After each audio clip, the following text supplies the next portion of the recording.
नमस्कार। Sunset TV के इस खास कार्यक्रम प्रश्नकाल में आप सभी का स्वागत है। मैं हूं प्रीति सिंह। इस कार्यक्रम के जरिए हम आपको दिखाएंगे उन सवालों के जवाब जिनका सरोकार आपसे है। ये हमारी और आपकी जिंदगी से जुड़े हैं।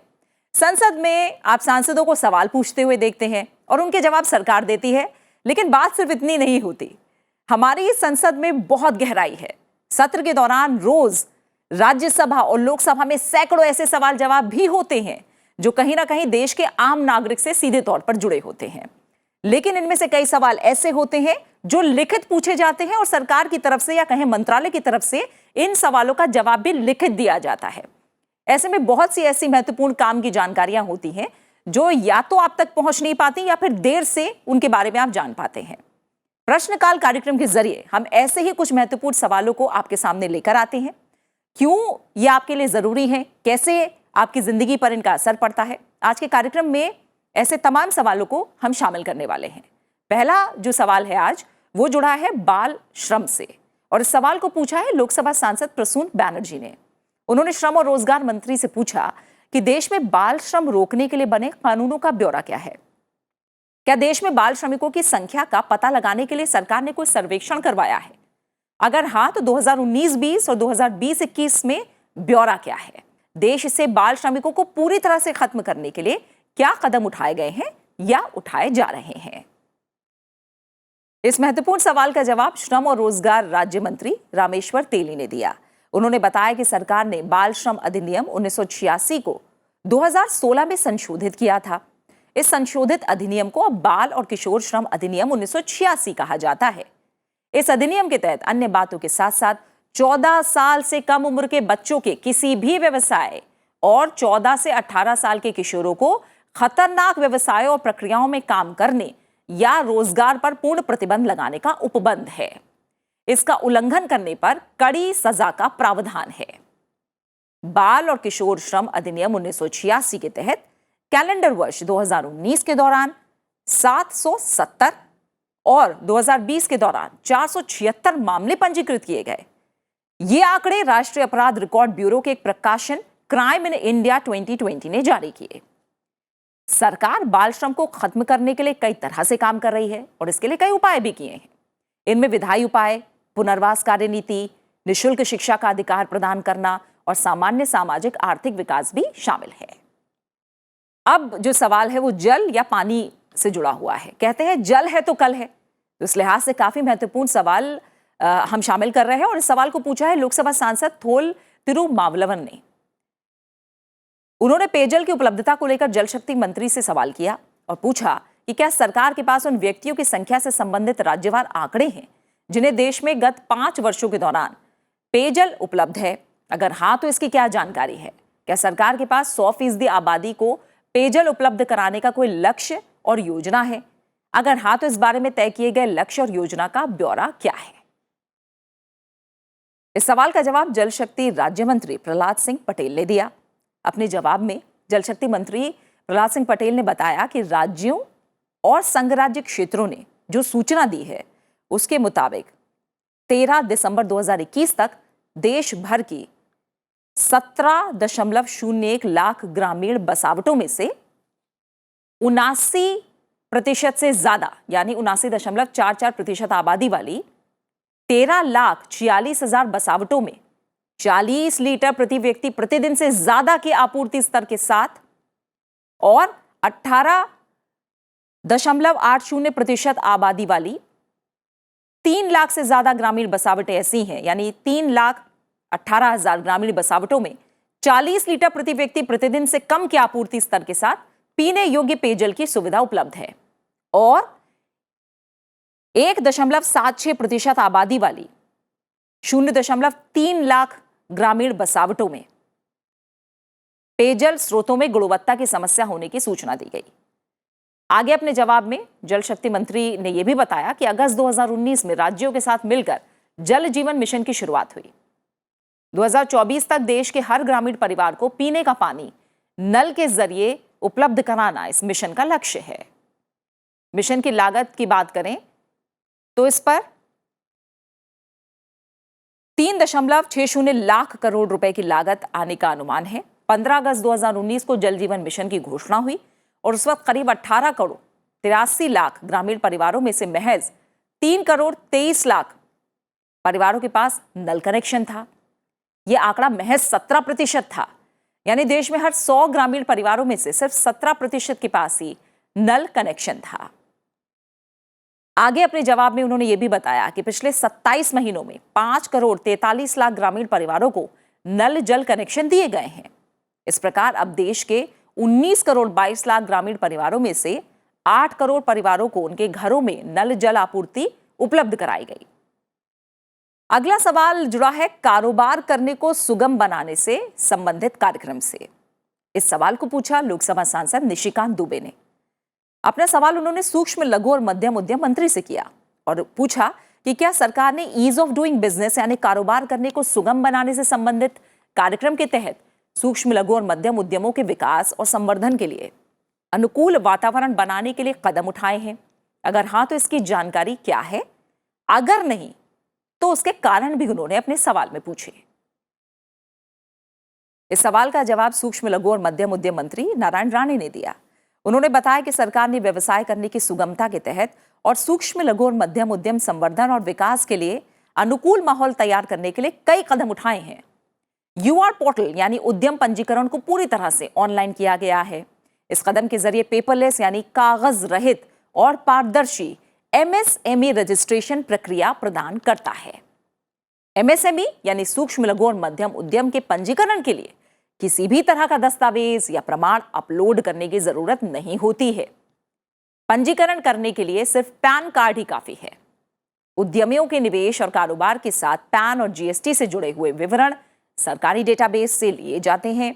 इसके अलावा डिजिटल भुगतान गेटवे के जरिए एमएसएमई मंत्रालय की योजनाओं के लाभों को पहुंचाने के लिए डिजिटल भुगतान, एमएसएमई की निगरानी के लिए पोर्टल भी शुरू किया गया है।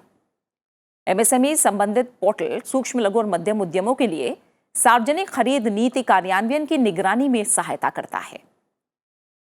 आगे अपने जवाब में सूक्ष्म लघु और मध्यम उद्यम मंत्री नारायण राणे ने बताया कि एमएसएमई समाधान पोर्टल के जरिए देश भर में सूक्ष्म लघु और मध्यम उद्यमों में देरी से भुगतानों से संबंधित उनके मामले दर्ज करने के लिए सशक्त बनाने में ऐसे लोगों को मदद करता है। एमएसएमई संपर्क पोर्टल भी शुरू किया गया है और इस पोर्टल के जरिए रोजगार खोजने वाले और नियोक्ता आपस में जुड़ जाते हैं। ये एक डिजिटल प्लेटफॉर्म है। इसके अलावा चैंपियन पोर्टल है और इस पोर्टल के जरिए शिकायतों का जल्द निपटारा किया जाता है। आगे अपने जवाब में सूक्ष्म लघु और मध्यम उद्यम मंत्री नारायण राणे ने बताया कि एमएसएमई के लिए सार्वजनिक खरीद नीति आदेश 2012 के तहत सरकार से व्यवसाय और सरकार ने नागरिकों के संबंध में नियामक अनुपालन 7 से घटाकर 4 कर दिए हैं। उन्होंने ये भी जानकारी दी कि जेम यानी गवर्नमेंट ई मार्केट प्लेस विभिन्न सरकारी विभागों, संगठनों और सीपीएससी द्वारा आवश्यक सामान्य उपयोग की वस्तु और सेवाओं की ऑनलाइन खरीद सुविधा प्रदान करता है। और अब इस कार्यक्रम में जिस सवाल को हम ले रहे हैं वो सीधे सीधे हमारी आपकी जेब से जुड़ा हुआ है। आजकल आप अक्सर सुनते होंगे मिनटों में बिना किसी कागजों के लोन ले सकते हैं। ऐसे किसी लुभावने वादे या स्कीम का फायदा लेने के चक्कर में कई बार लेने के देने भी पड़ जाते हैं। इंस्टेंट लोन ऐप के फेर में फंसने के बाद बचना मुश्किल हो जाता है। हमारा आज का सवाल इसी महत्वपूर्ण विषय से जुड़ा है। इस सवाल को पूछा है राज्यसभा सांसद डॉक्टर अमर पटनायक ने। उन्होंने वित्त मंत्री से पूछा कि भारत में सभी इंटरनेट प्लेटफॉर्म पर कितने तत्काल कर्ज लेने से संबंधित ऐप्स डाउनलोड के लिए उपलब्ध हैं। अविनियमित कंपनियों द्वारा विकसित किए गए इंस्टेंट लोन देने संबंधी ऐप्स का ब्यौरा उन्होंने मांगा। साथ ही अविनियमित कंपनियों द्वारा विकसित किए गए इंस्टेंट लोन देने से संबंधित ऐप से निपटने के लिए सरकार ने क्या कदम उठाए हैं और क्या सरकार का उधारकर्ताओं को अत्यधिक ब्याज दरों और जबरन वसूली के तौर तरीकों से राहत देने के लिए भी कोई प्रस्ताव है। ये जानकारी उन्होंने अपने सवाल के जरिए मांगी। इस सवाल का जवाब वित्त राज्य मंत्री डॉक्टर भागवत कराड़ ने दिया। उन्होंने बताया कि भारतीय रिजर्व बैंक के वर्किंग ग्रुप का गठन 13 जनवरी 2021 को किया गया था। इस ग्रुप ने सलाह दी है कि डिजिटल लैंडिंग एप्लीकेशन का वेरिफिकेशन एक नोडल एजेंसी के द्वारा कराया जाना चाहिए। भारतीय रिजर्व बैंक के वर्किंग ग्रुप के रिसर्च में पता चला है कि भारत में ऐप या वेबसाइट के जरिए लोन देने का कारोबार करने वाली करीब 1100 कंपनियों में से लगभग 600 अवैध तरीके से कारोबार कर रही हैं। आरबीआई ने ग्राहकों को इस अवैध हेराफेरी से बचने के लिए राज्य सरकारों को विधि प्रवर्तन एजेंसियों के जरिए नियंत्रण रखने के लिए भी सलाह जारी की है। आरबीआई ने जनता की शिकायत को दर्ज करने के लिए राज्य स्तरीय समन्वय समिति तंत्र के तहत सचेत नामक पोर्टल की स्थापना की है। सचेत पोर्टल पर ऐसी इकाइयों जो आरबीआई द्वारा विनियमित ना हो, उनके खिलाफ मिली शिकायतों को कॉर्पोरेट कार्य मंत्रालय की संबंधित पंजीकृत इकाइयों के कंपनी के रजिस्ट्रार को और अनिगमित निकायों और लोगों के विरुद्ध की गई शिकायतों को राज्य की आर्थिक शाखा को भेजा जाता है। और अब वो प्रश्न जो किसानों से जुड़ा है, इस सवाल को पूछा लोकसभा सांसद गणेश सिंह ने। उन्होंने कृषि और किसान कल्याण मंत्रालय से पूछा कि क्या सरकार ने देश के विभिन्न राज्यों में फलों और सब्जियों के उत्पादन के लिए कोई लक्ष्य निर्धारित किया है? अगर हां, तो मध्य प्रदेश सहित राज्यवार ब्यौरा क्या है?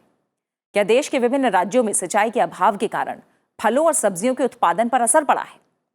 अगर हां, तो इसका ब्यौरा क्या है? इस संबंध में सरकार द्वारा प्रदान की गई वित्तीय मदद का ब्यौरा भी उन्होंने मांगा और पूछा कि सरकार द्वारा देश के विभिन्न राज्यों में प्याज, टमाटर, आलू का उत्पादन बढ़ाने के लिए तैयार की जा रही योजनाएं क्या-क्या हैं। इस सवाल का जवाब कृषि और किसान कल्याण मंत्री नरेंद्र सिंह तोमर ने दिया। उन्होंने बताया कि फलों, सब्जियों, जड़ और कंद फसलों, मशरूम, मसालों, फूल, सुगंधित पौधे, नारियल, काजू और कोको को शामिल करते हुए बागवानी क्षेत्र के समग्र विकास के लिए 2014-15 से एक केंद्र प्रायोजित योजना MIDH यानी समेकित बागवानी विकास मिशन चल रहा है। MIDH योजना राज्यों द्वारा पेश वार्षिक कार्य योजना के अनुसार SHM यानी राज्य बागवानी मिशनों के माध्यम से चलाई जा रही है। मध्य प्रदेश सहित देश में फलों और सब्जियों के उत्पादन के लिए राज्यों को अलग अलग लक्ष्य नहीं दिए गए हैं। सिंचाई की कमी के कारण फलों और सब्जियों के उत्पादन पर प्रतिकूल प्रभाव पड़ने की कोई सूचना नहीं मिली है। देश में प्याज, टमाटर और आलू सहित सब्जियों के उत्पादन को बढ़ाने के लिए MIDH यानी समेकित बागवानी विकास मिशन के तहत हाइब्रिड सब्जियों के क्षेत्र विस्तार के लिए सामान्य क्षेत्रों में प्रति लाभार्थी 2 हेक्टेयर के अधिकतम क्षेत्र के लिए 50,000 प्रति हेक्टेयर की अधिकतम लागत के 40% की दर पर और पूर्वोत्तर और हिमालयी राज्यों, TSP क्षेत्रों, अंडमान और निकोबार और लक्षद्वीप समूह के मामले में सहायता अधिकतम लागत 50% है। सब्जियों के बीज उत्पादन के लिए भी खुले परागण वाली फसलों के लिए 35,000 प्रति हेक्टेयर का अधिकतम लागत के 100% की दर से और सार्वजनिक क्षेत्र के लिए संकर बीजों के लिए 1,50,000 रुपए प्रति हेक्टेयर प्रदान की जाती है। निजी क्षेत्र के मामलों में सामान्य क्षेत्रों में अधिकतम लागत का 35% और पूर्वोत्तर और हिमालयी राज्यों, TSP क्षेत्रों यानी जनजातीय उपयोजनाओं क्षेत्रों, अंडमान और निकोबार और लक्षद्वीप समूह में 5 हेक्टेयर प्रति लाभार्थी के अधिकतम क्षेत्र के लिए 50% सहायता प्रदान की जाती है। और कार्यक्रम में अगला जो सवाल है वो जुड़ा है किसानों से, लेकिन उसमें रेल मंत्रालय का भी बहुत अहम रोल है। बल्कि अगर ये कहें तो दोनों मंत्रालयों से ये जुड़ा है तो ज्यादा सही होगा। ये सवाल किसान रेलगाड़ियों से संबंधित है और इस सवाल को पूछा है राज्यसभा सांसद प्रकाश जावड़ेकर ने। उन्होंने रेल मंत्री से पूछा कि कृषि उत्पादों की ढुलाई के लिए कितनी किसान रेलगाड़ियां शुरू की गई, इस पहल के जरिए किसानों और व्यापारियों को क्या क्या लाभ पहुंचे। इस सवाल का जवाब रेल, संचार और इलेक्ट्रॉनिकी और सूचना प्रौद्योगिकी मंत्री अश्विनी वैष्णव ने दिया। उन्होंने बताया कि केंद्रीय बजट 2020-21 में की गई घोषणा के अनुपालन में भारतीय रेल द्वारा किसान रेलगाड़ियां शुरू की गई। इस पहल का मकसद फल, सब्जियां, मांस, मुर्गा, मुर्गी, मछली और डेयरी उत्पादों का उत्पादन या अधिशेष क्षेत्रों से उपभोग या कमी वाले क्षेत्रों में जल्द पहुंचाया जा सके। किसान रेल सेवाएं समय सारणीबद्ध और मांग आधारित होती हैं। किसान रेलगाड़ियां किसानों को दूर स्थित बड़े और ज्यादा आकर्षक बाजारों तक पहुंच प्राप्त करने के लिए विशाल रेल नेटवर्क का उपयोग करने में सक्षम बनाती हैं। बुक करने की कोई न्यूनतम सीमा नहीं है, जिससे छोटे किसान बड़े और दूर के बाजारों तक पहुंच सकते हैं। 7 अगस्त 2020 को पहली किसान रेल सेवा शुरू करने के बाद और 28 नवंबर 2021 तक भारतीय रेल ने 1,642 किसान रेल सेवाएं दी हैं। इनमें करीब 5.4 लाख टन वस्तुओं का परिवहन किया गया है। ये सेवाएं आंध्र प्रदेश, असम, गुजरात, कर्नाटक, मध्य प्रदेश, महाराष्ट्र, पंजाब, तेलंगाना, त्रिपुरा, उत्तर प्रदेश, पश्चिम बंगाल राज्यों से चलाई गई हैं। अब तक किसान रेल सेवाओं के जरिए माल ढुलाई में किसी भी तरह की समस्या नहीं आई है। अगला प्रश्न जुड़ा है राष्ट्रीय हाइड्रोजन ऊर्जा मिशन से। इस सवाल को पूछा लोकसभा सांसद रामकृपाल यादव ने। उन्होंने नवीन और नवीकरणीय ऊर्जा मंत्री से पूछा कि क्या सरकार ने राष्ट्रीय हाइड्रोजन ऊर्जा मिशन पर काम करना शुरू कर दिया है। अगर हाँ, तो अब तक हासिल की गई उपलब्धियों का ब्यौरा उन्होंने मांगा और यह भी पूछा कि इसके तहत भविष्य में क्या ऐसे कार्यक्रम हैं जो प्रस्तावित हैं। क्या सरकार का हाइड्रोजन ऊर्जा के वाणिज्यिक उत्पादन और खपत के लिए स्टार्टअप को प्रोत्साहित करने का भी विचार है। अगर हाँ, तो इसका ब्यौरा भी उन्होंने मांगा। राष्ट्रीय हाइड्रोजन ऊर्जा मिशन से जुड़े सवाल का जवाब नवीन और नवीकरणीय ऊर्जा मंत्री आर.के. सिंह ने दिया। उन्होंने बताया कि प्रधानमंत्री ने 15 अगस्त 2021 को स्वतंत्रता दिवस के मौके पर अपने भाषण में राष्ट्रीय हाइड्रोजन ऊर्जा मिशन शुरू करने की घोषणा की थी और भारत को ग्रीन हाइड्रोजन के उत्पादन और निर्यात के लिए एक ग्लोबल हब बनाने के लक्ष्य की बात कही थी। राष्ट्रीय हाइड्रोजन ऊर्जा दस्तावेज के मसौदे पर अंतर मंत्रालय परामर्श किया जा रहा है। मिशन में अन्य के साथ साथ मांग पैदा करने, महत्वपूर्ण टेक्नोलॉजी के स्वदेशी निर्माण के लिए सहायता देने, अनुसंधान और विकास के जो काम है उनके लिए, प्रायोगिक परियोजनाओं और अनुकूल नीति और नियामक व्यवस्था करने के लिए एक रूपरेखा तैयार करने का प्रस्ताव भी किया गया है। इन प्रस्तावित उपायों से ग्रीन हाइड्रोजन उत्पादन और उपयोग करने वाले सेक्टरों में काम कर रहे संभावित स्टार्टअप को भी फायदा होगा। रुख अगले सवाल का जो जुड़ा है पर्यावरण और वन्यजीव संरक्षण में करियर से। इस सवाल को पूछा लोकसभा सांसद विवेक नारायण शेजवलकर ने। उन्होंने पर्यावरण, वन और जलवायु परिवर्तन मंत्रालय से पूछा कि पर्यावरण और वन्यजीव संरक्षण में युवाओं की रुचि बढ़ाने के लिए सरकार ने क्या कदम उठाए हैं। क्या सरकार इस संबंध में युवाओं को ट्रेनिंग देने या किसी दूसरी स्कीम पर विचार कर रही है जो उन्हें इस क्षेत्र में करियर बनाने में समर्थ बना सके। अगर हाँ, तो इसकी डिटेल्स, इसका ब्यौरा उन्होंने मांगा। और इस सवाल का जवाब पर्यावरण, वन और जलवायु परिवर्तन राज्य मंत्री अश्विनी कुमार चौबे ने दिया।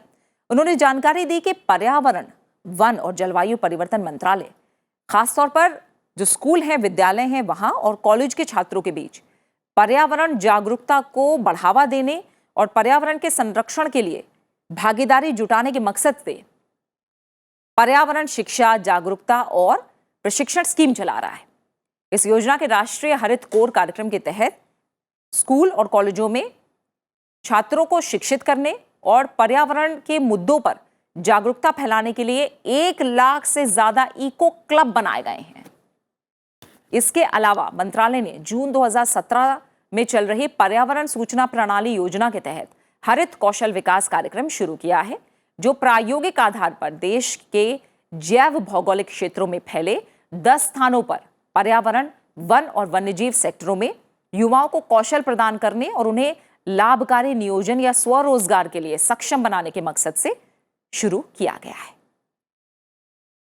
अब जो प्रश्न है वो जुड़ा है सोने की तस्करी से। राज्यसभा सांसद नारायण भाई जे राठवा ने वित्त मंत्री से पूछा कि पिछले 2 साल के दौरान देश में कितने सोने की तस्करी की गई और बाजार में इसकी अनुमानित लागत कितनी है। क्या सोने के गैर आधिकारिक व्यापार के फलने फूलने से सराफा और आभूषण व्यापार को संगठित करने के सरकार के प्रयासों पर पानी फिर गया है। अगर हाँ, तो इसका ब्यौरा उन्होंने मांगा। साथ ही पूछा कि सरकार देश में बड़े पैमाने पर सोने की तस्करी को रोकने के लिए कौन कौन से कदम उठाने का विचार रखती है। इस सवाल का जवाब वित्त राज्य मंत्री पंकज चौधरी ने दिया। उन्होंने बताया कि एक गुप्त गतिविधि होने के कारण देश में तस्करी किए गए सोने की मात्रा का सही अनुमान नहीं लगाया जा सकता।